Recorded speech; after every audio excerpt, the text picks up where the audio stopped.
As we welcome in Dalen Cuff, the 3-box becomes a 4-box, just like that. And Dalen doesn't have his setup like he's just been playing Grand Theft Auto or FIFA 2025 or whatever it's called these days. But welcome. And we're going to start with England against Switzerland preview. And I know you've been watching the first part of ESPN FC Live today, Dalen. Do you think that Rodri's neighbours upstairs, the English lot, will be happy at this time tomorrow? Or do you think the Swiss will be the ones celebrating? That's a great question. I love Rodri's energy. I wish I was feeling the same way and euphoric about my team, but we crapped out of America. So that's let's get into another show. That's another show for the time, and a lot of ranking there too. England and Switzerland. I think from a betting perspective, England is a favorite, not a huge favorite, plus 120, so just over even money, and that really is a result of how they have played to this point in the tournament. But they still remain the favorite to win the whole thing based on the bracket. Again, as the left side of that bracket's being sorted out today is harder than the right side, objectively. I do think the Swiss are live underdogs here. I don't think you're seeing many goals. The under 2.5 goals is a massive minus 210, so you got to risk $210 to get 100 back. That type of ratio, that's how few goals there may be. I think this may be a one goal game or maybe even 0-0. I think that both these teams are resolute at the back. We know the Southgate's issues. We've talked through it all and figured out how he has yet to figure it out and put the pieces together in a manner in which is reflective of the talent that they have. Obviously, Bellingham, kind of saving them last game at the death was a remarkable moment, but can they do it again? I think the Swiss are live. To get them to advance is plus 130, and whether penalties, regular time, extra time, anything. That's kind of where I'm going to put my money, because I think you're going to see that, or the fact that it's going to be a very tight game. So I wouldn't be surprised at all if the Swiss win and a low scoring or a 0-0 game going past 90. Well, you and I had the discussion yesterday about today's game between Spain and Germany, and we both agreed both teams to score was a good bet. I managed to get it boosted to even money. I thought my money was done up until Florian Wirtz got there.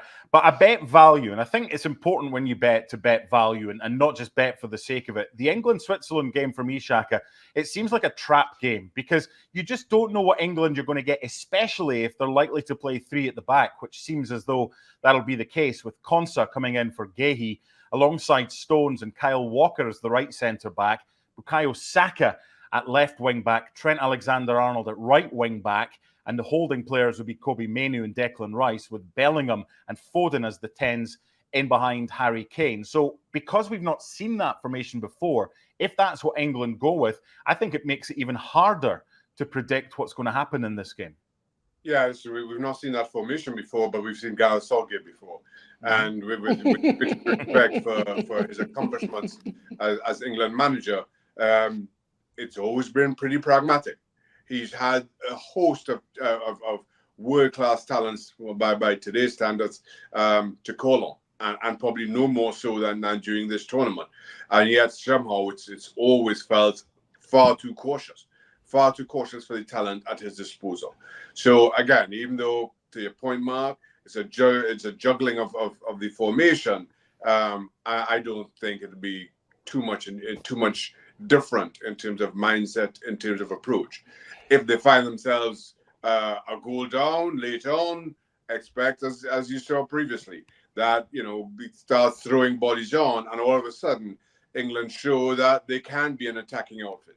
But until that point, I expect this game, as Gareth Southgate's previous successes have been, will be built on just kind of being tight, not giving much away at all. Shaka, do you remember March 1998?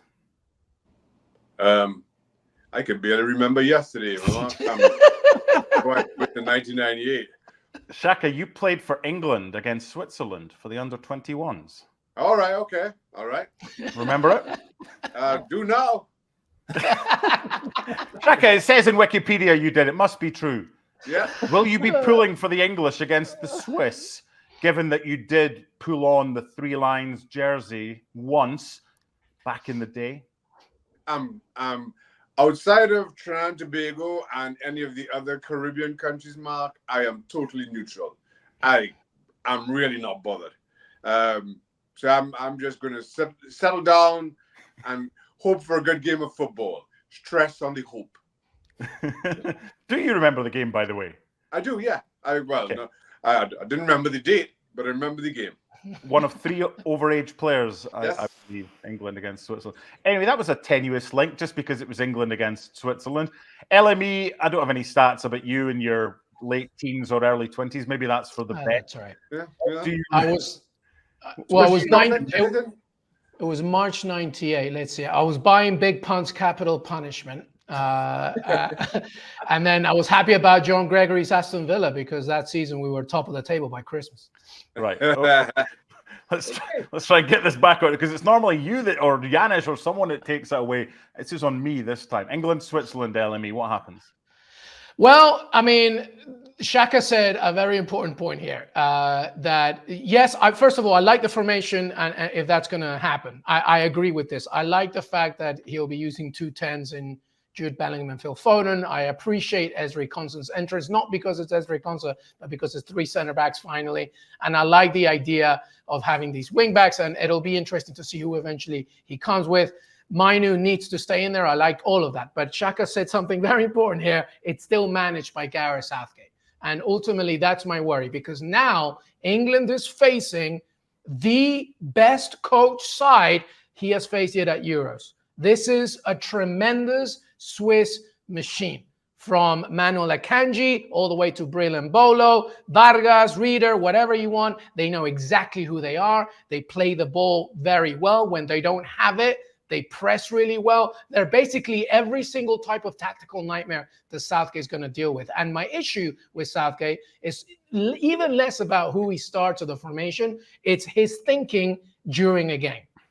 What happens in the rhythm of the game? If his plan A doesn't work, then he's relying so much on individual brilliance, just as we saw last time, thanks to Jude Bellingham. And I think that this is now, he's about to play chess. So I hope that he's ready because Joaquin has a really good Swiss machine here. And I would not be surprised if the Swiss made it all the way to the final. That's how good I think they are.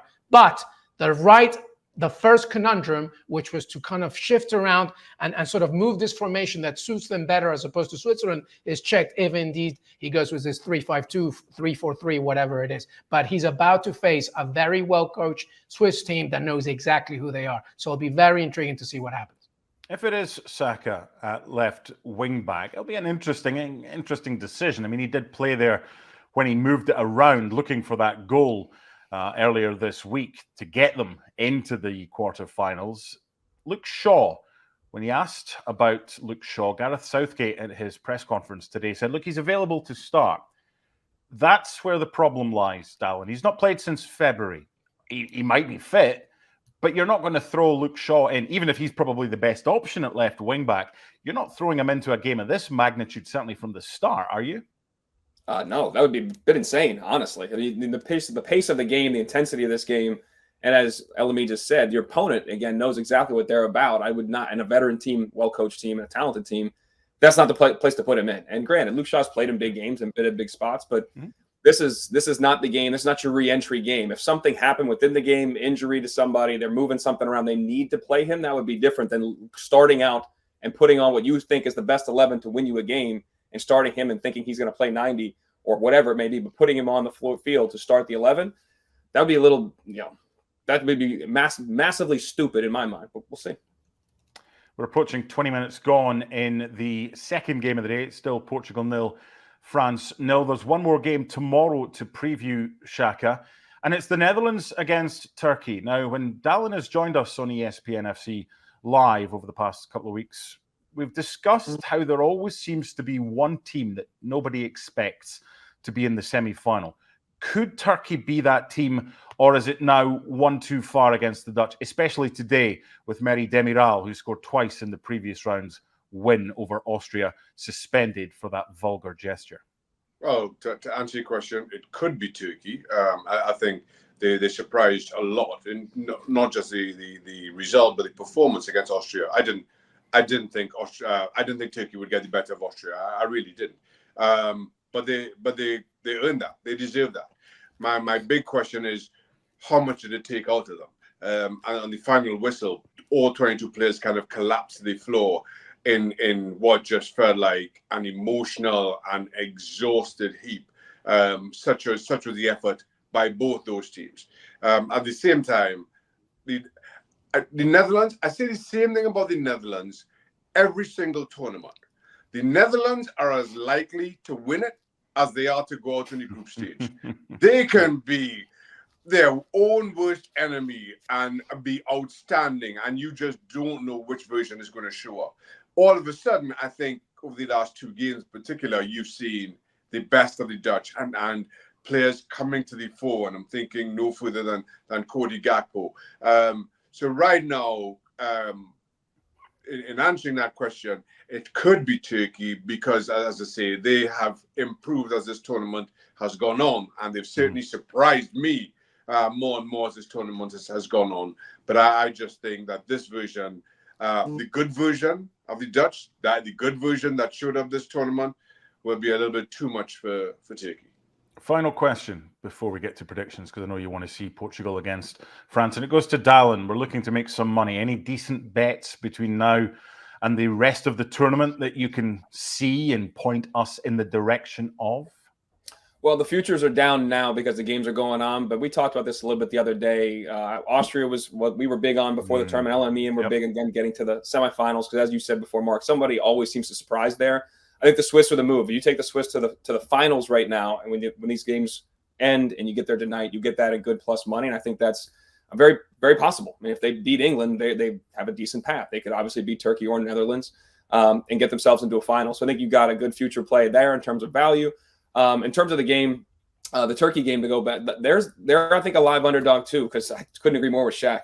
The Dutch, you just never really know. So I'm going to play double the chance, which is a win or a draw for Turkey.